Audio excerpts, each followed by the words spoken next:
kakarating lang natin yan at ang dami nating displayhin. Ako pala. By the way, i-share ko sa inyo kung ano yung ginagamit ko. Ito yung ginagamit ko na gun tagger. Nagtatag kasi ako ng mga item ngayon na mga pinamili namin. Talaga pag gumamit ka nito kasi parang lakas maka-elegant yung mga item mo, ganun. Kasi syempre iba talaga kapag ganito yung ginamit mo. And lakas maka-aesthetic compare dun sa pentel pen yung gagamitin mo. Pero okay lang naman kung wala pa kayong budget, pentel pen muna yung gamitin nyo kasi dati naman yun din yung ginagamit ko and wala naman problema. And naka-budget na tayo ngayon kaya bumili ako ng gun tagger. Sa Orange Apo to guys nabili. Ayan, dito nyo lang i-adjust.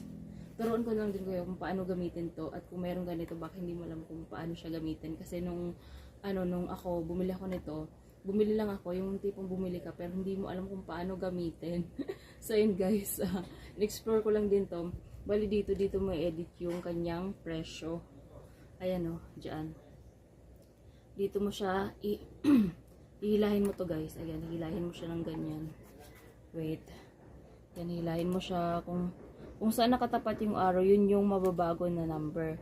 So ako hindi ko babaguhin muna kasi nagtatag ako dito ngayon ng Chris na lotion.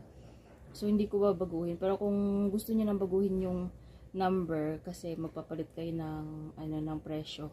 So kung saan nakatutok yung arrow, may arrow na maliit dito, yun yung mababago, tapos hihilahin niyo lang yan siya.